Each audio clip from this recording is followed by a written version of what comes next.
Oxford Bookworms, Stage 1. Mutiny on the Bounty. Chapter 4. The Pandora. On the 14th of March, 1790, Bligh and his men arrived in England. When he told the story of the mutiny, English people were very angry. They sent Captain Edwards in the Pandora to Tahiti. On the 23rd of March, 1791, the Pandora arrived in Tahiti. Captain Edwards and his men looked carefully at the island. They could see a lot of trees and small houses, but no English ship. Then a small canoe came out to the Pandora. The three men in the canoe shouted and smiled. "I think they're Englishmen, sir," a sailor said. "All right," Captain Edwards said. "They can come on the ship. Perhaps they can tell us something." The three men were brown and strong, but they wore English sailors' hats and trousers. One of them, a boy about 18 years old, smiled at Edwards. "Good morning, sir. My name is Peter Hayward.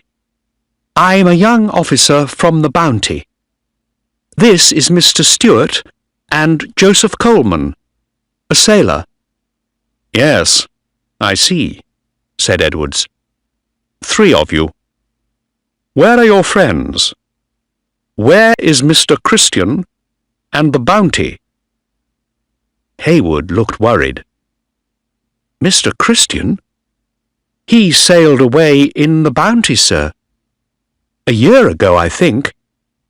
But we didn't go with them. We waited for you. We aren't afraid." "I see," Edwards said. He looked at them carefully. "All right, then. Tell me your story.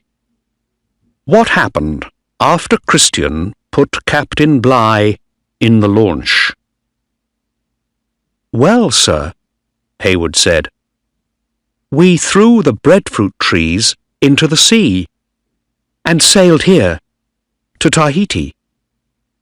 Otoo, the king of Tahiti, was good to us, and a lot of men wanted to stay here. But Mr. Christian was afraid. "We can't stay here," he said, "because a ship is going to come from England." So Otoo gave us a lot of pigs and goats and food, and we sailed to a different island, Tubuai. Some islanders from Tahiti came with us, 8 men, 9 women, and 7 boys. But the people of Tubuai didn't like us, and some of us didn't like Mr. Christian. So Mr. Christian sailed the Bounty back to Tahiti and left 16 of us here. "And then?" Captain Edwards was excited. "What did Mr. Christian do?" he asked. "He sailed away in the Bounty, sir." "I see. And how many men went with him?" 9 sailors, I think, sir. But they took 7 Tahitian men and 12 women, too." "I see," Edwards said. He looked at them angrily. 16 men stayed on Tahiti, and 3 of you are here. So where are the other 13? Are they waiting for me too, on the island?" Well, yes, sir. I mean—" Peter Hayward stopped. He was worried and afraid. "They were here, but they aren't here now," said George Stewart quickly. He put his hand on Peter Hayward's arm. They sailed away too. Oh, did they? Captain Edwards asked. When? Hayward and Stewart both spoke at once. 4 days, 2 weeks ago, sir, they said. Then they stopped. Edwards watched them. I see, he said slowly. First you are in a mutiny, and now you tell me things that are not true. Sailor?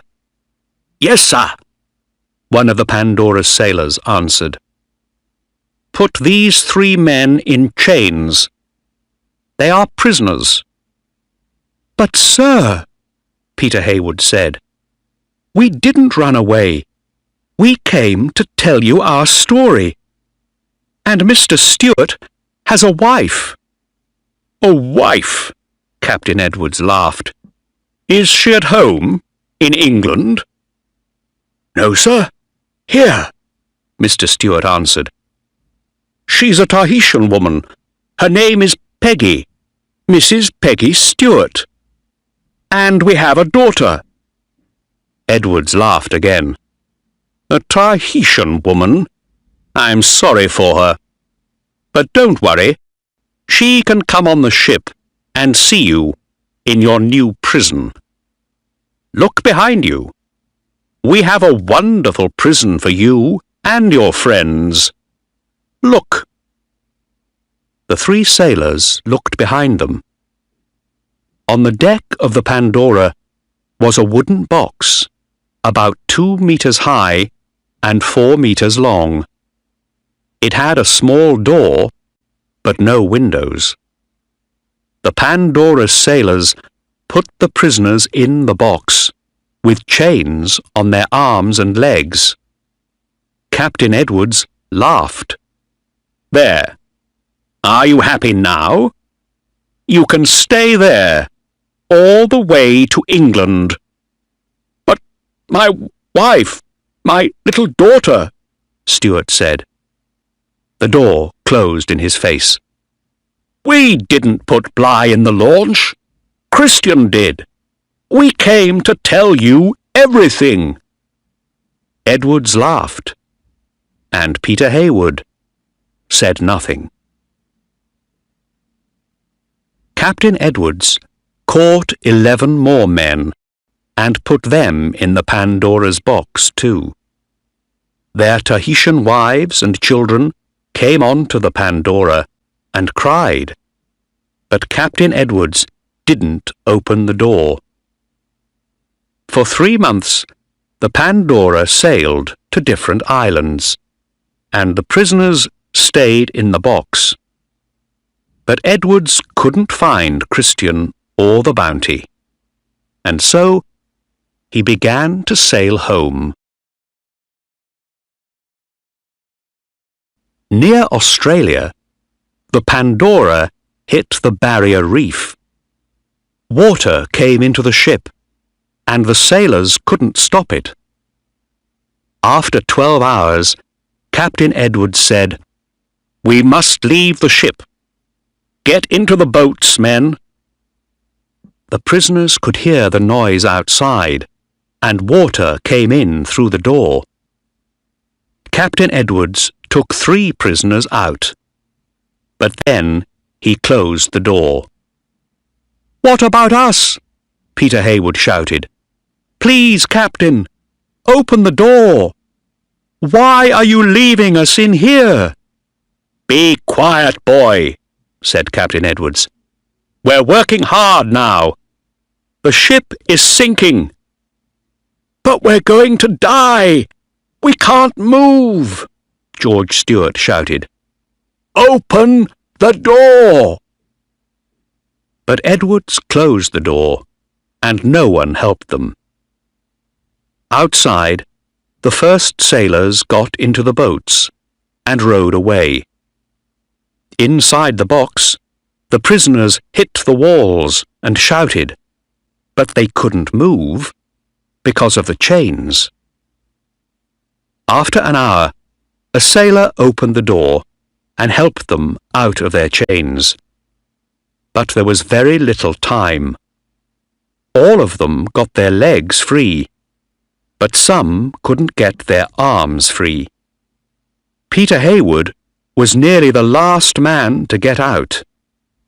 In the sea, he held on to some wood. He saw George Stewart and 4 other prisoners. They couldn't swim because of the chains on their arms. "Help me, Peter!" Stewart called. But the sea took Stewart away. Peter Heywood never saw his friend again. Peter Heywood landed on a small island with some prisoners, Captain Edwards, and the Pandora's sailors. They had 4 boats, but only 1 small barrel of water and some bread. Like Captain Bligh, they sailed to the Dutch island of Timor. Then a Dutch ship took them to England. They arrived on the 19th of June, 1792. Peter Heywood looked across the water at the green hills and small houses. "Home," he said quietly to a Dutch sailor. "England is very beautiful, you know. I left here 5 years ago." "Are you going to see your family?" the Dutchman asked. "Not yet," Peter answered. "I must go to my trial first. And the punishment for mutiny, you know?" He stopped.